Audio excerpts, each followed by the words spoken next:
C'était Ouais, ben, je suis très, très très content que tu peux inconfortable. en rire là maintenant. Je ne sais pas ce qui s'est Ah, passé. merci. Parce Alors, que j'en ai pas alors, du tout ri jusqu'à maintenant, mais là, de vous alors le dire, je sais pas. Merci. donc, ce pilier, cette immense pensée impure, il est toujours dans ton salon ou et qu'est-ce que tu as fait avec?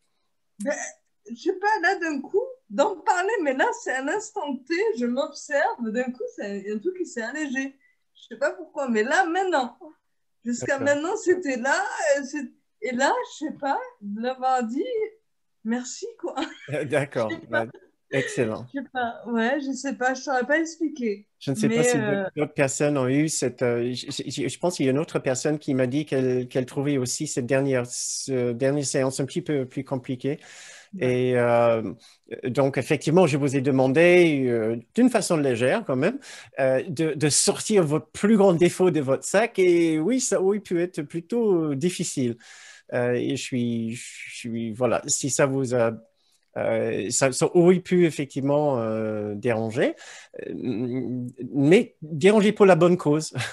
Et voilà, il faut insister sur cette immense bienveillance qui veut juste prendre cette imperfection et l'entourer, de l'enrober de cette douceur, de cet accueil, cette acceptation pour dire, il n'y a pas de problème.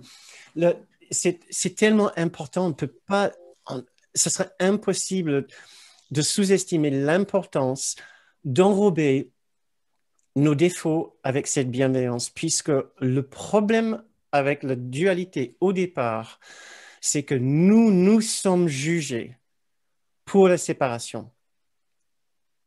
C'est ce qui a concrétisé la séparation comme une réalité au lieu de l'accepter comme une illusion. Ça revient à cette phrase que je répète assez souvent, je vous donne assez souvent. Dans l'éternité où tout est un, c'est glissé une minuscule et folle idée de laquelle le Fils de Dieu ne s'est pas souvenu de rien. C'est-à-dire qu'on n'a pas eu on n'a pas on n'a pas eu une pensée de légèreté par rapport à la séparation. On a eu une pensée sérieuse. Et cette pensée sérieuse, c'est il y a un problème, c'est le péché, c'est qu'il y a un grave problème, culpabilité, péché et peur. Or, la solution est tellement, tellement facile. C'est de ne pas dire qu'il y a... Et c'est de regarder ce que nous considérons comme le plus grand défaut, le plus grand problème, et de se dire, je n'ai pas besoin d'avoir un problème avec mon problème. Je constate un problème. Mais je renforce la dualité et le problème quand je dis le fait d'avoir un problème, ah là, c'est un problème. Non, ce n'est pas un problème, puisqu'à la fin, à la base, le problème n'est pas là. Parce que pour l'ego en nous, pour qu'il continue, pour que nous puissions continuer à avoir une expérience d'une conscience séparée de l'amour, nous devons continuer à penser tel que l'amour ne pense pas. Si on se remet tous maintenant à penser comme l'amour, bah, il n'y a plus d'individualité, il y a plus de conscience séparée. Alors, quelle est la pensée dans l'esprit séparé? Il y a un problème. Il n'y a pas d'amour, il y a un problème. Donc, chaque fois que nous constatons un problème, au lieu de dire, ah tiens, mais c'est pas grave parce qu'il y a l'amour, mais non, on va pas faire ça pour rester dans la conscience séparée, la dualité, on va rajouter une couche de problème. Ah, il y a un vrai problème avec mon problème. Et après, on se dit, oh, mais c'est pas vrai, je viens de faire la pire erreur, j'ai fait un problème de mon problème. Là, c'est maintenant un encore plus gros problème puisque je n'arrive même pas à faire ce que je suis censé faire, et ainsi de suite. Et Kenneth Wapnick, il en parlait souvent, il disait, ben, regardez comment vous jugez, et après, comment vous jugez le fait que vous jugez, et il dit, juste regarde, sans juger le fait que vous jugez.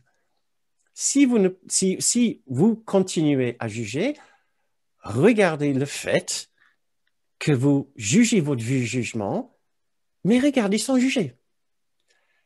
Et il dit, si nécessaire, on recule, on continue à juger, juger, juger, mais à un moment, on tombe presque de rire, on tombe, je veux dire, on commence à rigoler de notre insistance de juger et de notre incapacité de ne pas juger. Et au moins, on observe notre incapacité de ne pas juger et on observe sans juger.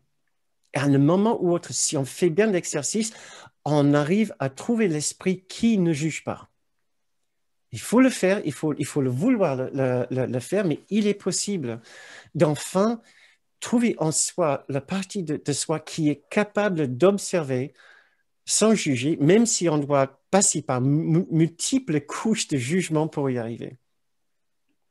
Mais on ne peut pas sous-estimer l'importance de regarder un défaut et de ne pas le juger. C'est le cœur même du cours.